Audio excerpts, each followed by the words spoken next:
Araka ny vaovao fantatra ankehitriny moa dia ny lavin'ny prefet nihetsika kasaina atao etsy Ambodijatovy sy any TGV.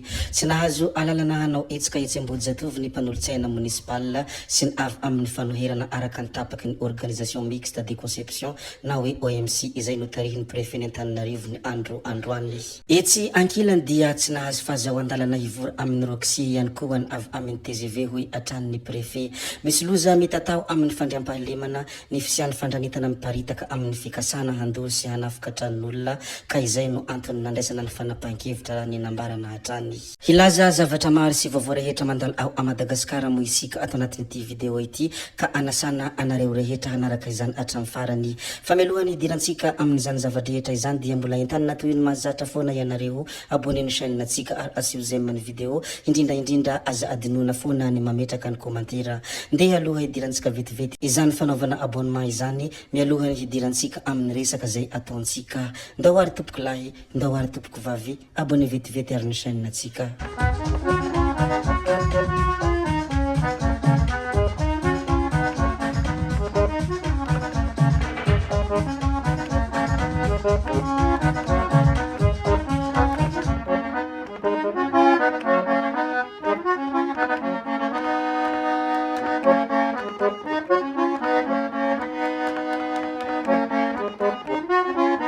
Hiresaka ny mikasika ny doro-tanety sy ny doro-ala mo isika. Doro-tanety nandoro-trano tao Antsohihy, olona iray no namoyiny ainy may ny fananana. Araka ny loharanom-baovao mikasika an'ity doro-tanety ity mo dia afo avy any Antanimbarina ny didina ny tanàna ao Antafiandakana izay komina Ambanivohitra Ankeriky distrikany Antsohihy no niakatra nandoro-trano androany nanomboka tamin'ny 12 ora antoandro. Niezaka ny fehiny afo ireo fokon'olona saingy tsy tana izany vokatry ny hamafy ny fitsokany rivotra. Namoyiny ainy tamizany olona iray izay niezaka nanavitra ny fananany. Trano maro no kela forehitra niaraka tamin'ny biby amamborona sy ny fananana maro ihany koa.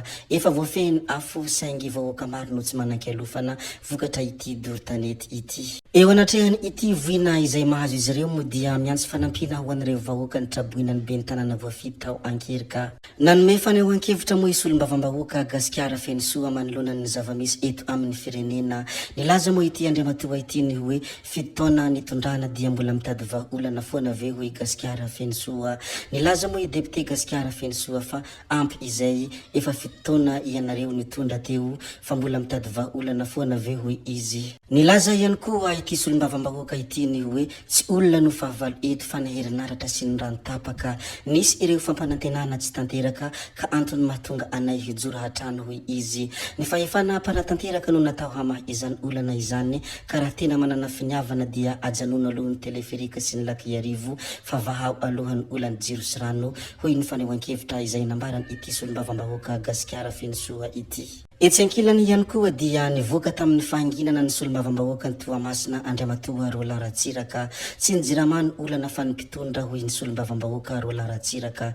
Zo fototra ny rano hoy izy raha tokony hamaly eo filana fototra eo anefa nimpitondra dia hianjana andanina 70 tapitrisa dolara mahery izay tsy manara-penitra akory ny autoroute 8 kilometatra teleferika sy tetikasa tsy laharam-pahamehana izay tsy ilaina amin'ny fiainana andavanandro no omena vahoaka fa ny zo fototra ny rano dia tsy vahana akory hoy ity solombavam-bahoaka ity. Eo koa ny tsy fahaiza mitantana sy ny kolokolo ataon'ny mpitondra ny fitondrana ny olana fa tsy nijirama ka mahatonga ny malagasy anaty aizina amin'izao fotoana izao. Manampitrotraka ihany koa ny kolokolo avolenta hoy atrany izy tokony alefa amin'ny alalan'ny Antonov 520 aty Antananarivo ireo groupe tonga ao Toamasina saingy tsy takatry ny sainy ireo izany hoy izy hatrany.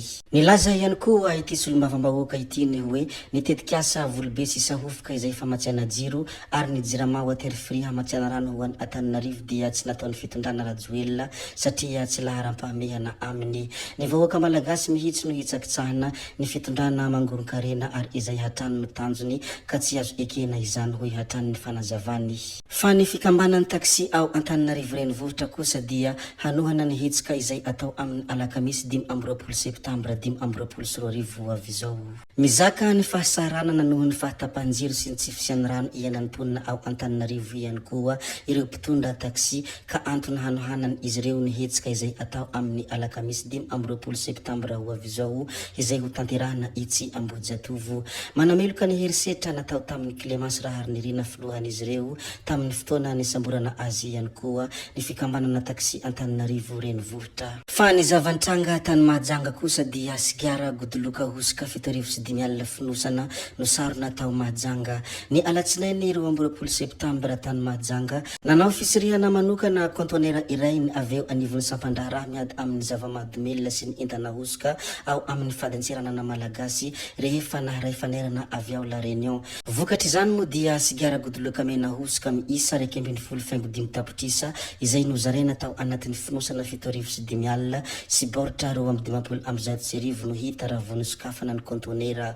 Boritra roa hafa nahitana riban misy anarana Imperial Tobacco ary serveta taratasy 4 boritra fotsiny no hita tao. Rehefa hita sy tratehaka moa ireo zavatra ireo dia nopetahana plomb avy hatrany ny kontonera ary natolotra ny fitsarana ny raharaha araka ny lalàna sy fitsipika mifehiny ady amin'ny entana hosika. Mbola any Mahajanga hatrany moa no nisehoany ity tranga anankiray hafa ity. Zaza roa taona maty vohitsaky ny fiara rehefa avy ny domin'olona mamo teny antanany reniny ka nipitika teny anatin'ny arabe. Araka ny loharanom-baovao marim-pototra mikasika an'ity tranga mampalahelo ity moa dia teo amin'ny bazary Sotema Mahajanga no nitranga ny loza tamin'ny iny andron'ny alatsinainy 12 septambra iny tokony ho tamin'ny 5 ora ariva. Tany amin'ny hopitaly moa izy vao namoy ny ainy raha ny nambarany ny fianakaviany. Somary efa betsabetsaka moa ny zavatra izay efa voalazantsika sy ny zavatra izay efa voazarantsika tato anatin'ity video ity. Raha findimpitinina ireo rehetra izay efa voalaza dia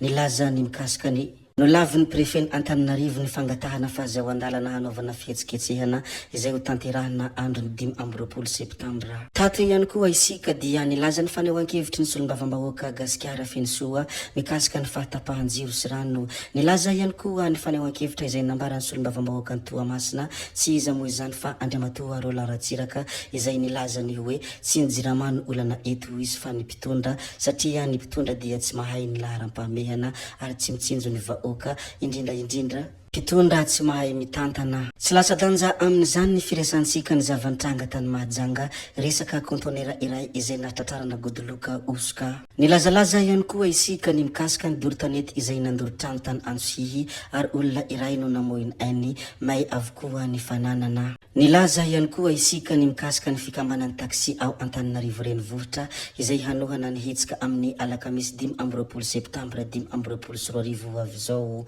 Ka hoy hoe betsaka ny zavatra izay efa voalaza ka tsy valamparana intsony. Ajanonantsika hatreko ny videontsika ry tompoko vavy sy tompoko lahy koa dia mankasitraka anareo na vitany heno hatramin'ny farany ary mbola manentana anareo foana ny mbola anaraka ny video manaraka izay alatsaka iatin'ny sesisesy zay fa tsy halavany ny resaka hametra veloma izay veloma vetivety fa tsy hoe akory veloma mandrakizay amin'ny manaraka indray no manao ny misimisy veloma ry tompoko lahy veloma tompoko vavy.